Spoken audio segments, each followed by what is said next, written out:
Hey everybody, it is day 17 of the Aldi Advent Beer Calendar. It's been kind of a gloomy day here in Southern California, hence why I'm in my full monk outfit. Man, just a crazy day getting some of my finals wrapped up online with my kids, which online finals is a bit of a nightmare, especially when you have to use multiple platforms and stuff. Woof. So, anyway, I'm hoping this beer will be a nice little break from an otherwise tough day. I got the O'Shea's Dippa Double Indian Pale Ale. Of course, the Indian Pale Ale is a British style originally. The story being that the ale that was shipped to India, where the colonizers were, doing all their wicked colonizing, they added extra hops so that it would be preserved on the long and often hot trek. The hops have vitamin C in them, which is a natural preservative and antioxidant, and so it was a more heavily hopped beer and more bitter. And then that became the flagship of kind of craft beer here in America. Like the more IBUs, International Bitterness Units, which is a measure of how bitter and how much alpha acids and stuff you get from the hops, became a kind of a sign that you had sort of street cred, especially here on the West Coast with like Stone down in San Diego and San Marcos. Some really aggressively hopped ales. So the style, when you try a traditional IPA, like the British style, not terribly hoppy. And then you get the American style of even our pale ale, that's not even an IPA, it gets pretty hoppy. If you try like Dale's Pale Ale from Oscar Blues is a really good one if you get a chance.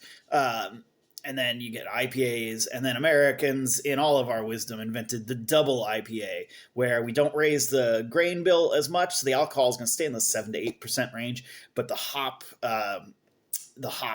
hoppy bitterness can go well over 100 IBUs, even though the human tongue can really only perceive 100 IBUs. But people are just into that kind of stuff, where it's like, oh, I've got this, like people who are into like audio stuff and vinyl and all that are like, I can hear the difference. And it's like, no, you can't. But anyway, nice, kind of a resiny, a little bit of pine smell,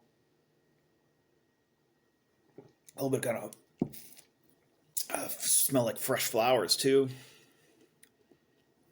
Nice, bitter without going completely crazy. In America, I don't think this would rate double IPA status. I think this would be a single IPA. But the British Isles and Ireland tend not to, like I said, go quite so crazy. Alcohol 7.5, which makes it one of the stronger ones I've done so far. Which you need that it's a balance between bitter and sweetness. So the more bitter you make it, the more you need to balance it out. That's why you sometimes see a style called an Imperial IPA, which is a fairly modern style that is variable in its meaning, but usually that means it's got big hops and big malt, and it doesn't taste quite as bitter sometimes as the double IPA, even though it actually might have more hops in it because it also has more alcohol and more sugar from the grains.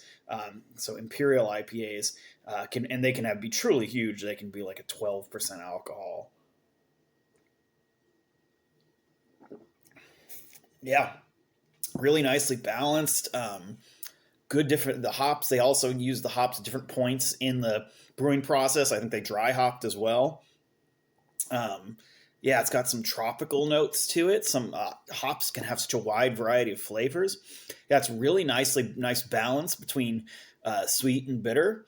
That's a very nice beer. On my scale of whatever 10 to 0. If I don't deduct any points for it not being maybe bitter enough to be a double IPA, I might give that like an 8.5. You might be able to talk me into a 9, depending on my mood. That's quite a nice beer. I would definitely buy that and drink it. Bitter, but not too bitter. Well balanced. Variety of flavors. Very nice. Very nice beer. The people at O'Shea's know their business.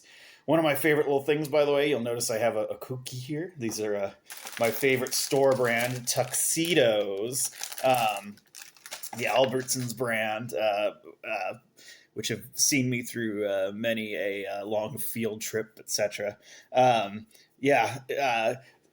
part of the idea of beer is to balance sweet with bitter, and so I kind of like to extend that sometimes. So one of my favorite things with really bitter beers is to accompany it with something sweet, and so you get kind of a counterpoint. It really engages your whole mouth and all of your tasty buds. It's one of my favorite things. Actually, one of my absolute favorites is donuts and bitter hoppy beer.